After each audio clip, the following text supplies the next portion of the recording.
Como diría Arthur Schopenhauer, podría decirse que los humanos son sexualidad encarnada. Nacemos por el acto sexual y después de nacer, una gran parte de nuestra vida nos la pasamos pensando y buscando una pareja con la cual realizar dicho cometido. Pareciera que detrás de cada chiste colorado, de cada mirada coqueta, de cada halago entre sexos opuestos, en los sueños de los célibes y los deseos y motivaciones de los animales más básicos, el acto sexual se encuentra detrás, moldeando las acciones, los pensamientos y deseos de los individuos que posee. No obstante, los humanos ya no solo buscamos el acto sexual para reproducirnos, sino que nos gusta el acto por el mismo acto. Entonces, ¿por qué nadie habla tan abiertamente sobre ello? ¿Y qué se debería hablar al respecto? Es difícil hablar sobre ello porque si bien hay muchas teorías, mucha información, digamos, dura, porque hay datos, hay estadísticas, generalmente pues ni nos informamos sobre eso y cuando transmitimos educación sexual, por decirlo de alguna manera, son con ideas erróneas, con experiencias difíciles y con sentimientos que muchas veces no son ni placenteros ni gratos. Y entonces así es como se va enseñando y cada vez se va enseñando como más erróneo, más equivocada la sexualidad.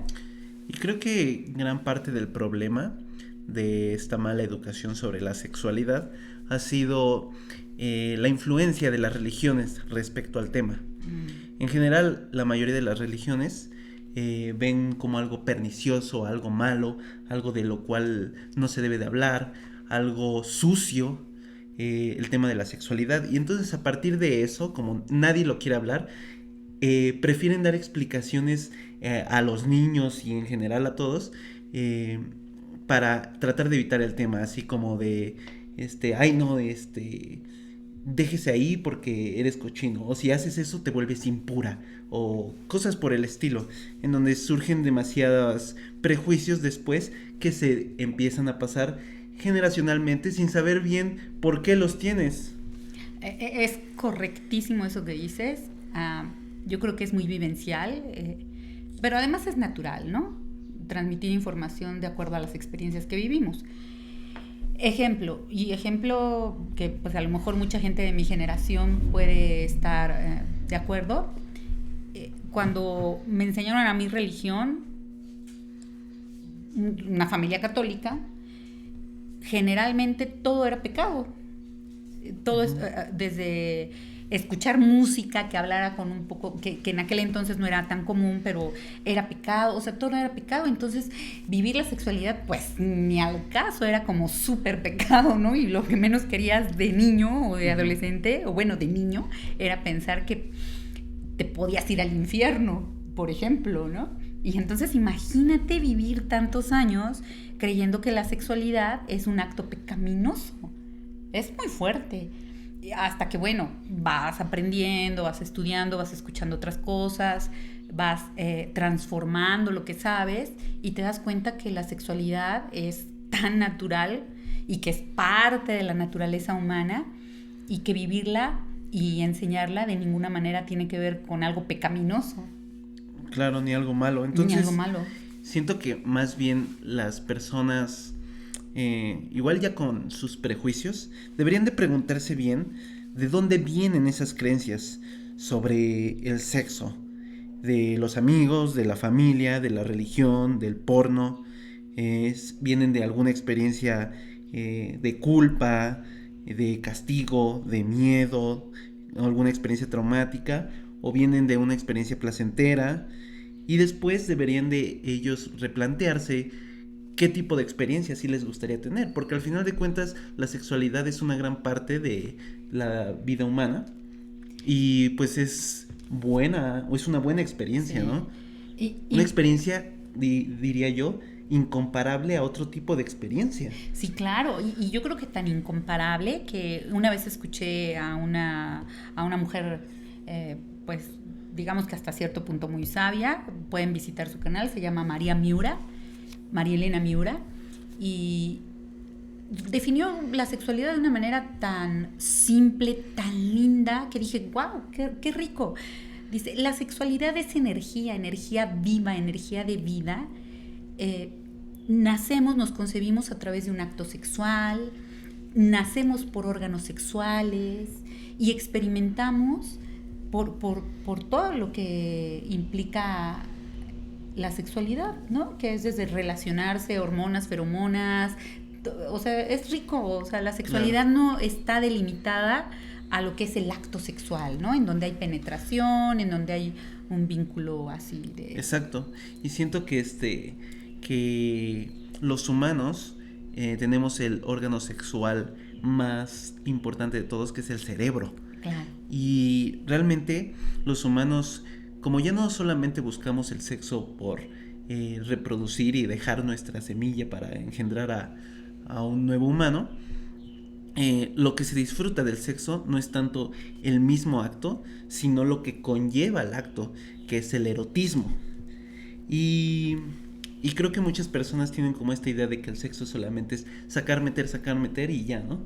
Pero realmente el erotismo conlleva muchas más facetas de los gustos de las dos personas, ciertos lugares, no nada más necesariamente es el coito, sino que puede ser desde un beso, una caricia, una mirada, hasta pues otro tipo de sexo. Sí, simplemente el escuchar música, ¿no? Hay música que provoca ese erotismo, pero tendríamos que definir qué es erotismo para poder entender.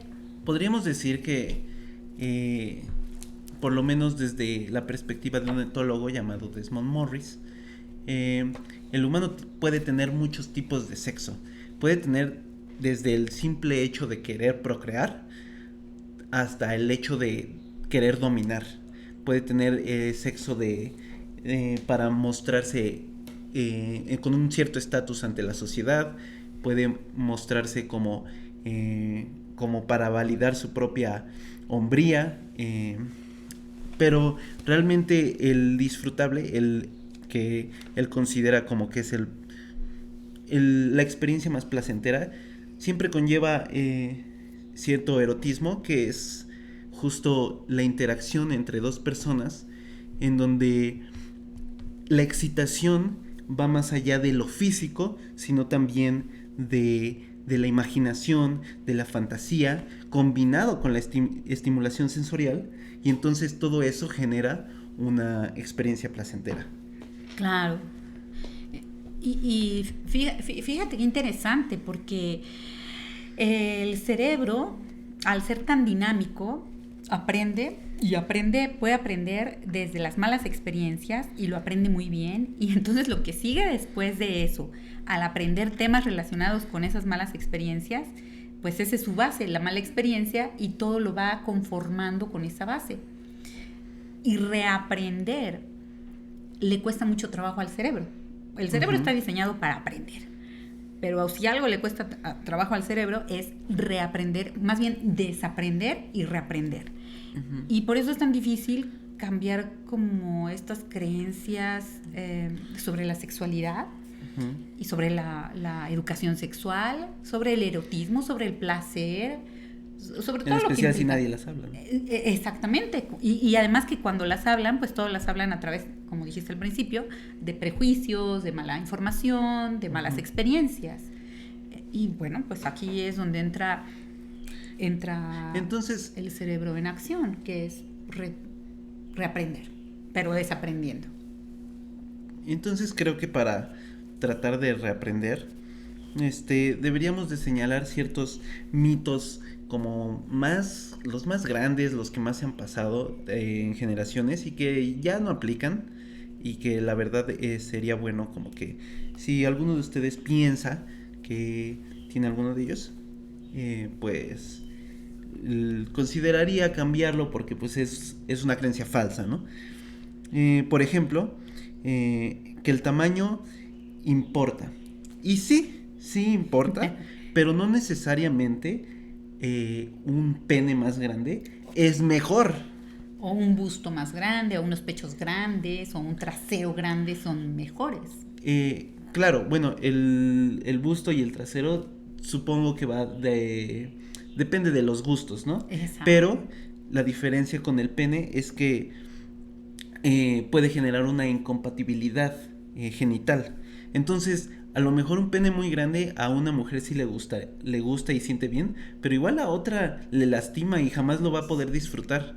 Entonces, en este sentido hay que quitarse como ese paradigma de más grande es mejor, porque realmente eso no es lo que ocurre en la actualidad, ¿no? Claro, así como hay diferentes tamaños en los penes, también hay diferentes tamaños en la vagina. Claro. Y entonces un pene grande, una vagina pequeña, pues es bastante incompatible, ¿no? Y lejos de placer es doloroso. Uh-huh. Puede ser doloroso. Por ejemplo, otro de aquellos es como que la virginidad está relacionada con la pureza de las mujeres, lo cual es simplemente una creencia religiosa que no tiene ningún sustento científico y pues no habría que tomarla en serio, ¿no? De igual manera, que la virginidad está relacionada con el himen, no tiene ningún sentido porque realmente el himen puede ser quebrado sin necesidad de que haya algún tipo de penetración sexual, claro. Ajá, de ningún tipo de acto sexual, o sea, hasta que vas en bici y de repente pasaste un tope o alguna caída fuerte o algo así. Ajá. Y la gente no debería de asustarse porque a una mujer se le rompe el himen y pensar que ya no es virgen, ¿no? No, y además ahora hay reconstrucción del himen, por ejemplo, ¿no? Aunque una mujer haya tenido muchas relaciones con penetración, pues puede ir y reconstruirse el himen. Entonces no tiene ningún sentido, ¿no? Aparte de que de por sí la virginidad no necesariamente implica algo bueno, ¿no? Malo. O malo, ajá. Así es. ¿Otro mito? Otro mito es, me parece que los orgasmos tienen que ser al mismo tiempo. El hombre y la mujer tienen que tenerlos al mismo tiempo y tiene que ver como ese... Tienen que llegar al clímax juntos. Ajá. Y no es cierto, la verdad es que cada uno tiene sus momentos y lo rico de la sexualidad es acompañarse en sus momentos y disfrutar con el otro. De hecho, disfrutar del disfrute del otro. Claro. Porque solamente así se puede disfrutar la sexualidad, cuando tú disfrutas tu sexualidad. De otro modo es imposible disfrutar la sexualidad. Y hacer que el otro también disfrute y justamente como que ver al otro disfrutando te haga disfrutar a ti. Entonces, sí, o sea, el punto no es terminar al mismo tiempo. Y siento que esta idea es recogida mucho como de las películas y así el sexo que te muestran así como en Hollywood de ay, y justo los dos se vieron y a los dos, ¿no? Ajá. O sea, no es que no pueda pasar, pero como que se ha vendido esta idea de que siempre debe de ser así. Y por supuesto, y si no se llega a eso, entonces causa un poco de decepción, porque hay una expectativa, claro. Una expectativa que además es bastante irreal en lo común, y pues se llega a esta sensación de decepción. Otro mito puede ser, por ejemplo... También que... bueno, más que un mito, siento que es cuestión de ignorancia. Y es que la mujer tiene diferentes formas de tener orgasmo, como tanto en el clítoris como en la vagina. Y siento que en cuestión de ignorancia, esto se debe hablar con su pareja, así como para saber en qué lugar le gusta. O sea, sí. Al final de cuentas, una manera de ser más erótico y disfrutar la sexualidad es comunicando, ¿no? Entonces teniendo esa confianza de, oye, aquí sí, aquí no, así me gusta, así no, ¿dónde te gusta?